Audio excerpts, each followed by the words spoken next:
So the last of the 3 workshops is on cultivating inner peace. Mm-hmm. And that really is the end result of all of the workshops, we hope. Finding inner peace is really a process of discovering the barriers that I have to it.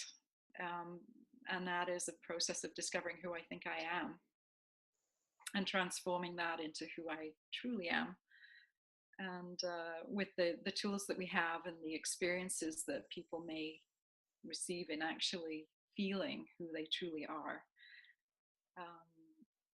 those things combined will lead to a sense of inner peace. If the 6 steps are applied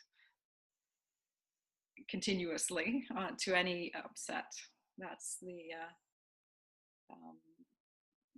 the rub. You have to keep doing it. You can't just, it's not a quick fix, but something that you have to work at. But it is simple, even if it isn't easy. What's your take on that, Gad? Yeah, so it strikes me, the title is so beautiful. The choice of the word cultivating inner peace, and it's exactly what you were just saying. It's inner peace is always there if I choose to see it. So what's basically being cultivated is just that choice and the willingness, and also the way to remember. And using the 6 steps is incredibly effective to find that. But it's a kind of a cultivation. So I really get an image of, it's like a garden. It's my inner garden. You have to tend it. That's something that I need to tend, and it's a labor of love. I remember, when I first started doing this work, at the beginning I was just amazed by how effective it was. Mm-hmm. And then the understanding was that this is something that is ongoing. This is something that requires my ongoing attention. But whereas maybe before, the idea of something ongoing felt as if it's like daunting, as if it's like, oh no, I'm going to be doomed to doing this work for the rest of my life. If I start to look at it like a garden that I love very much, yeah, that's a very nice image. Mm-hmm. It's just very beautiful. It's like I cultivate inner peace. It's within me. Right. And I think somehow about that word cultivating, it already takes me away from the idea that inner peace is, or peace is outside of myself somehow. Yeah. Yeah.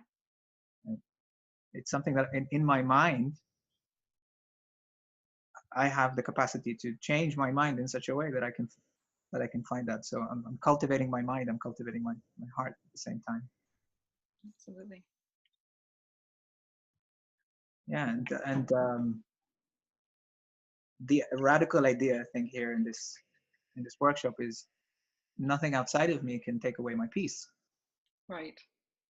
Nothing outside of me can make me happy. Right. And nothing outside of me can actually bring me sorrow either.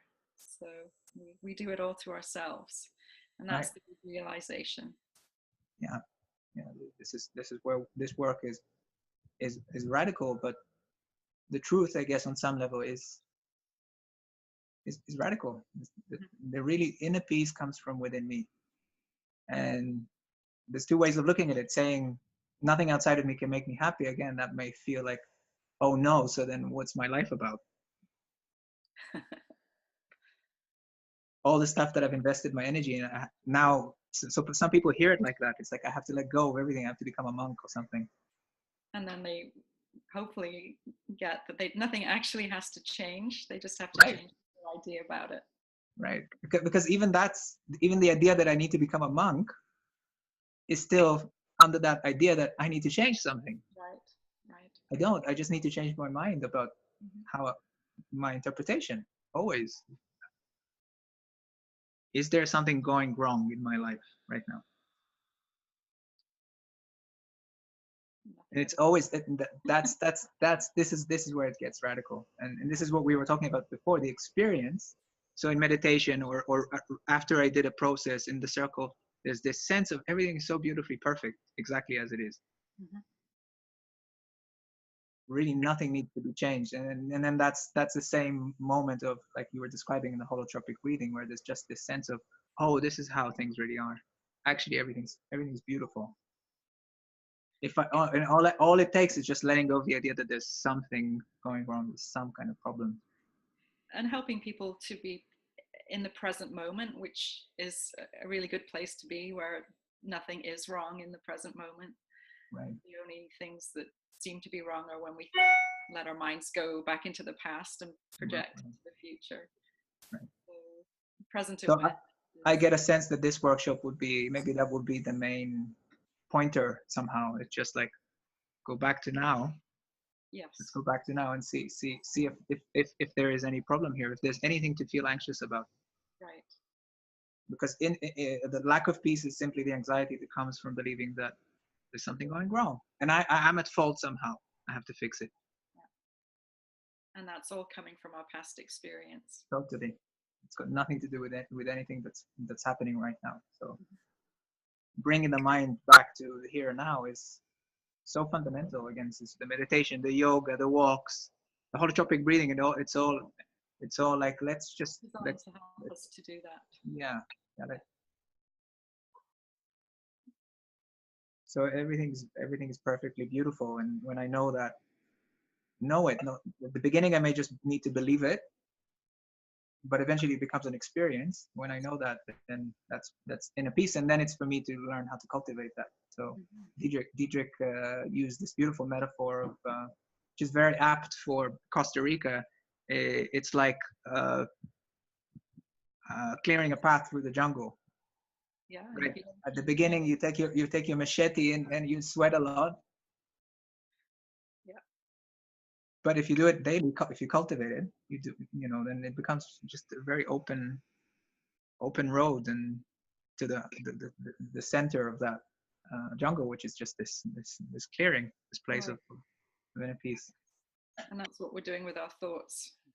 Mm-hmm. Just creating highways where our happy thoughts are going, rather than the thoughts that come from our beliefs that don't serve us. Maybe this is a good moment to mention, let's say, the more scientific dimension of this work, which is, it's not just, let's say, the psychological, the spiritual dimension, but it's also the idea of literally transforming my brain, transforming my physicality to create new neural pathways in which different thought patterns can arise, different neurotransmitters, let's literally the chemical makeup of the body, from this constant hypnotizing myself with negative thinking and worry, Right. to suddenly learning how to be peaceful. Yeah. That is literally a process of reconditioning, of reconditioning the body to a different kind of a feeling state. It's even detoxing from Right. feelings, Right. that the feelings that we're addicted to. Right. Right. So So that's also very, it's also very important, because I see it sometimes. People, they open up to a sense of deep inner peace. Suddenly, like, everything drops away, and there's just this sense of everything so beautiful and perfect. And then sometimes the next, what they will say, this is very strange. This is how I'm feeling right now. It's like and I usually would ask, is it unpleasant? They go, no, it's not unpleasant at all, but I'm just not used to feeling like this. yeah. It's so neat that we have the tools that can get people to that place more often. Right. Yeah. And that's how I cultivate it. I use the tool. I go back to this place of stillness and a kind of a deep knowing that everything's beautiful and perfect. And then I do it again and again and again, and I cultivate a new way of being. And it's all in me. It's got nothing to do outside of myself, just in my mind, me and my mind, Yeah. how I use my mind.